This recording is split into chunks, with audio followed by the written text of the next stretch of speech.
एक साधु वर्षा के जल में प्रेम और मस्ती से भरा चला जा रहा था कि साधु ने एक मिठाई की दुकान को देखा जहां एक कढ़ाई में गर्म दूध उबाला जा रहा था। तो मौसम के हिसाब से दूसरी कढ़ाई में गर्मा गर्म जलेबियां तैयार हो रही थी। साधु कुछ क्षणों के लिए वहां रुक गया। शायद भूख का एहसास हो रहा था या मौसम का असर था। साधु हलवाई की भट्टी को बड़े गौर से देखने लगा। साधु कुछ खाना चाहता था, लेकिन साधु की जेब ही नहीं थी, तो पैसे भला कहाँ से होते। साधु कुछ पल भट्टी से हाथ सेकने के बाद चला ही जाना चाहता था कि नेक दिल हलवाई से रहा ना गया और एक प्याला गरम दूध और कुछ जलेबियां साधु को दे दी। मलंग ने गरम जलेबियां गरम दूध के साथ खाईं और फिर हाथों को ऊपर की ओर उठाकर हलवाई के लिए प्रार्थना की और फिर आगे चल दिया। साधु बाबा का पेट भर चुका था। दुनिया के दुखों से बेपरवाह वे फिर एक नए जोश से बारिश के गंदले पानी के छींटे उड़ाता चला जा रहा था। वह इस बात से बेखबर था कि एक युवा नवविवाहिता जोड़ा भी वर्षा के जल से बचता बचाता उसके पीछे आ रहे हैं। एक बार इस मस्त साधु ने बारिश के गंदले पानी में जोर से लात मारी। बारिश का पानी उड़ता हुआ सीधे पीछे आने वाली युवती के कपड़ों को भिगो गया। उस औरत के कीमती कपड़े कीचड़ से लथपथ हो गए। उसके युवा पति से यह बर्दाश्त नहीं हुआ, इसलिए वह आस्तीन चढ़ाकर आगे बढ़ा और साधु को कपड़ों से पकड़कर कहने लगा, अंधा है, तुमको नजर नहीं आता? तेरी हरकत की वजह से मेरी पत्नी के कपड़े गीले हो गए हैं और कीचड़ से भर गए हैं। साधु हक्का बक्का सा खड़ा था, जबकि इस युवा को साधु का चुप रहना नाखुशगवार गुजर रहा था। महिला ने आगे बढ़कर युवा के हाथों से साधु को छुड़ाना भी चाहा, लेकिन युवा की आंखों से निकलती नफरत की चिंगारी देख वह भी फिर पीछे खिसकने पर मजबूर हो गई। राह चलते राहगीर भी उदासीनता से यह सब दृश्य देख रहे थे, लेकिन युवा के गुस्से को देखकर किसी ने में इतनी हिम्मत नहीं हुई कि उसे रोक पाते। और आखिर जवानी के नशे में चूर इस युवक ने एक जोरदार थप्पड़ साधु के चेहरे पर जड़ दिया। बूढ़ा मलंग थप्पड़ की ताब ना झेलता हुआ लड़खड़ाता हुआ कीचड़ में जा पड़ा। युवक ने जब साधु को नीचे गिरता देखा तो मुस्कुराते हुए वहां से चल दिया। बूढ़े साधु ने आकाश की ओर देखा और उसके होठों से निकला, वाह मेरे भगवान, कभी गरम दूध जलेबियां और कभी गरम थप्पड़, लेकिन जो तू चाहे मुझे भी वही पसंद है।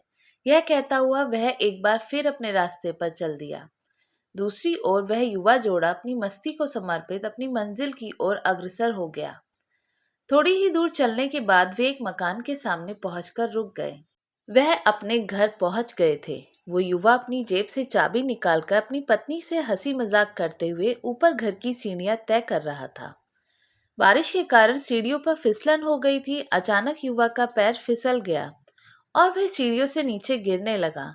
महिला ने बहुत जोर से शोर मचाकर लोगों का ध्यान अपने पति की ओर आकर्षित करने लगी, जिसकी वजह से काफी लोग तुरंत सहायता के लिए युवा की ओर लपके, लेकिन देर हो चुकी थी। युवक का सिर फट गया था और कुछ ही देर में ज्यादा खून बह जाने के कारण इस नौजवान युवक की मौत हो चुकी थी। कुछ लोगों ने दूर से आते साधु बाबा को देखा तो आपस में कानाफूसी होने लगी कि निश्चित रूप से साधु बाबा ने थप्पड़ खाकर युवा को श्राप दिया है, अन्यथा ऐसे नौजवान युवक का केवल सीढ़ियों से गिरकर मर जाना बड़े अचंभे की बात लगती है। कुछ मनचले युवकों ने यह बात सुनकर साधु बाबा को घेर लिया। एक युवा कहने लगा कि आप कैसे भगवान के भक्त हैं, जो केवल एक थप्पड़ के कारण युवा को श्राप दे बैठे। भगवान के भक्त में रोष व गुस्सा हरगिज नहीं होता।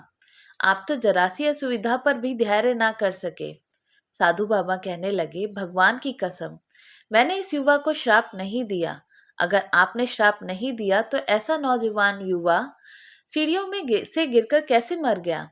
तब साधु बाबा ने दर्शकों से एक अनोखा सवाल किया कि आप में से कोई इस सब घटना का चश्मदीद गवाह मौजूद है? एक युवक ने आगे बढ़कर कहा, हाँ, मैं इस सब घटना का चश्मदीद गवाह हूँ।